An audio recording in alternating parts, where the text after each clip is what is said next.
सो hey guys, कैसे हो आप सभी लोग। Welcome back to my channel एजी अनाई मांगा। तो गाइस, आज मैं एक्सप्लेन करने जा रहा हूँ बुक ऑफ एस्पर यानी कि डीमन एम्पर का एक और बिल्कुल नया एपिसोड होने वाला है, एपिसोड नंबर 325। इसलिए बिना कुछ सोचे जल्दी से वीडियो को लाइक शेयर कमेंट सब कुछ कर डालिए कि जिन लोगों ने भी इसके पिछले एपिसोड को नहीं देखा है पहले जाकर के उस एपिसोड को देख लीजिए, लिंक नीचे डिस्क्रिप्शन में दे दिया है। बाकी अगर देख लिए तो शुरू करते हैं हमारी आज की ये वाली एपिसोड। तो अब इस एपिसोड के स्टार्टिंग में हमें वापस से वही सीन दिखाया जाता है कि फ्लेम मास्टर अपनी ब्लू फ्लेम की पावर को फुल्ली अनलिस्ट करता है। इस वजह से वहाँ पे एक पक्षी वॉल्टिंग कुंगपेंग बन जाता है और उस वॉल्टिंग कुंगपेंग को देख ज़ूफेंग काफी हैरान होते हुए कहता है ये तो उन 5 फ्रोसियस सीक्रेट बीस्टों का हेड है, वॉल्टिन कुंगपेंग। ज़ूफेंग के इतना कहने के बाद हमें कहानी सुनाने वाला बताता है कि ये 5 सीक्रेट बीस्ट उन 10 एम्पर्स के बराबर ही पावर रखते हैं, मगर लेकिन ये सीक्रेट बीस्ट सिर्फ बीस्टों के ऊपर ही रूल करते हैं और पहले पास्ट में वॉल्टिंग कुंगपेंग इन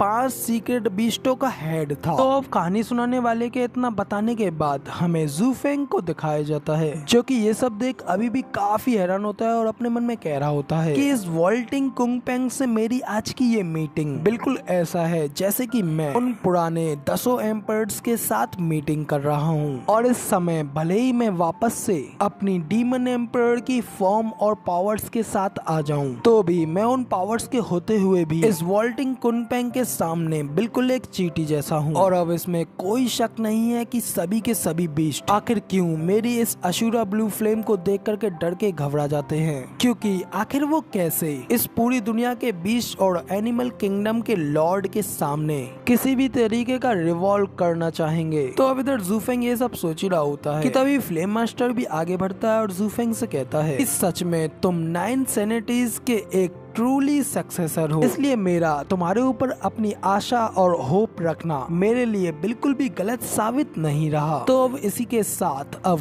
टाइम भी आ गया है हम लोगों का अपने अगले स्टेप पे कदम रखने का। तो अब इधर ज़ूफेंग भी फ्लेम मास्टर के मुंह से अगले स्टेप की बात सुनकर के उस स्टेप के बारे में सोचने लगता है। ज़ूफेंग अपने मन में कहता है कि अब आखिर ये मुझसे क्या चाहता है। इतना कहने के बाद फिर ज़ूफेंग फ्लेम मास्टर को अपनी रेस्पेक्ट शो कराते हुए उससे कहता है कि सीनियर, आप मुझसे जो भी कुछ चाहते हैं मैं अपनी पूरी कोशिश करूंगा आपकी उस विश को फुलफिल करने में, फिर चाहे उसे पूरा करने के लिए मुझे आकाश पाताल ही एक क्यों ना करने पड़े। तो ज़ूफेंग की बात सुन फ्लेम मास्टर भी उससे कहते हैं कि प्लीज अब तुम इधर उधर खेलना मत शुरू करो। 9 सैनिटीज अपने उस समय का बिल्कुल एक चालाक लोमड़ी था और तुम भी उसके सक्सेसर होने के रूप में उसकी चालाकियों के मुकाबला करने के रूप में उससे बिल्कुल भी कम नहीं हो, और मैं तुम्हारे मुंह से निकली किसी भी बात के ऊपर इतना इजीली विश्वास करने वालों में से नहीं हूँ। और जैसा कि मैंने तुमसे पहले ही कहा है कि मैं तुमसे इस सब के किसी भी तरीके से रीपेमेंट नहीं मांग रहा हूँ। ये अगला कदम तो मेरा तुमसे सिर्फ एक अनुरोध है, इसलिए इस बारे में तुम ये खुद डिसाइड कर सकते हो कि क्या तुम्हें ये करना है। और ऑफ कोर्स अगर तुम मेरी बात मान करके ऐसा करते हो तो तुम्हें इस चीज से डेफिनेटली बेनिफिट्स तो मिलेंगे ही। तो अब इधर फ्लेम मास्टर की ये बात सुनकर के ज़ूफेंग अपने मन में कहता है कि कुंगपेंग एक किंग है और काफी ज्यादा दयालु भी है। ये मुझसे केवल बात मनवाने के लिए रिक्वेस्ट कर रहा है, लेकिन ये स्टाइल किसी को भी अपने वश में करके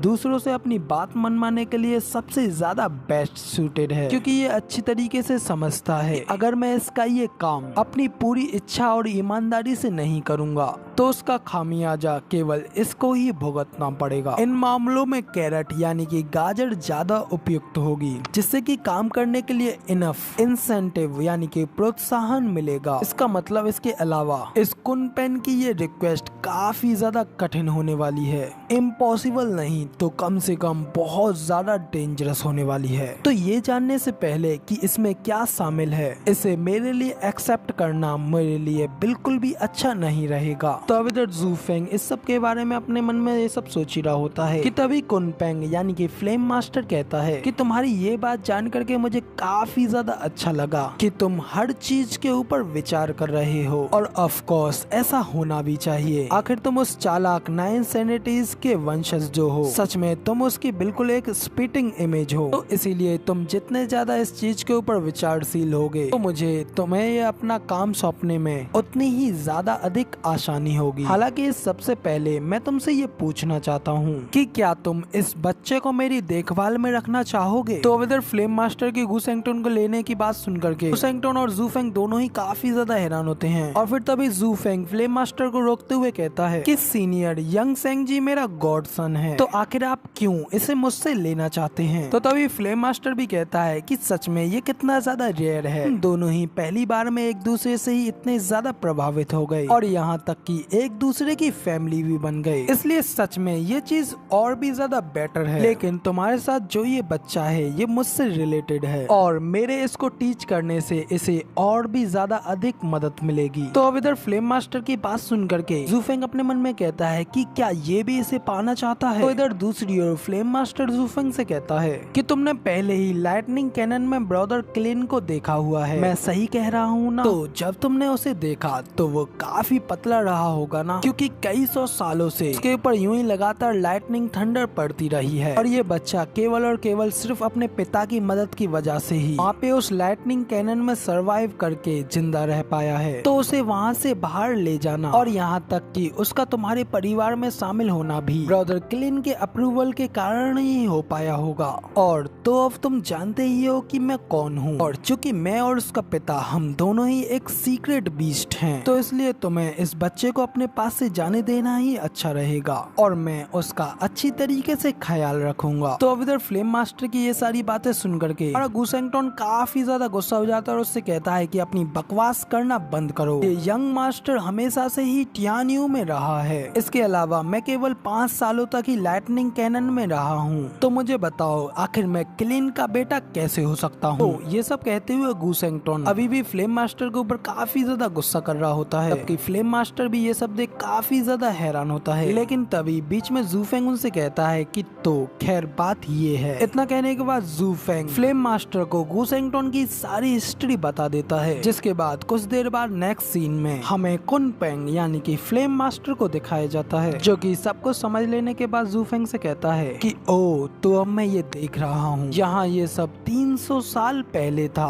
300 साल पहले मैंने दुनिया भर में अचानक से एक रोने की आवाज सुनी। वो आवाज बिल्कुल ब्रदर क्लिन के रॉर करने की और गुस्सा करने की थी। एक बार मेरे भाइयों की मुठभेड़ हेवनली एम्पर के साथ हुई थी और उस लड़ाई के बीच ही मेरे उन भाइयों को divine eyes of the void का यूज करते हुए 3 फॉरबिडन एरियाज में कैद करके सील कर दिया गया था, जिससे कि उन्हें थाउजेंड्स ऑफ पर्पल लाइटनिंग के स्ट्राइकों को सहने के लिए मजबूर करा गया और कई सालों तक इस चीज में कोई चेंज नहीं हुआ। ये सिलसिला बस यूं ही चलता रहा और फिर उसके बाद एक पॉइंट पर आकर ब्रदर क्लिन ने अपनी पूरी जान लगा करके एक जोरदार झटका मारा। तब मैं उसकी इस चीज का मतलब नहीं जानता था, लेकिन अब मुझे लगता है कि इसका मतलब ये रहा होगा कि वो अब और ज्यादा अधिक नहीं रुक सकता था। वो अपने क्लिन के अंडे को लेकर के काफी ज्यादा चिंतित था कि कहीं उसका अंडा यानी कि उसका बच्चा भी उसके साथ ही न मर जाए, इसलिए उसने अपने उस अंडे को वहाँ से बाहर निकालने के लिए वो सब कुछ चीज का उपयोग किया जो कुछ भी उसके पास बचा रह गया था।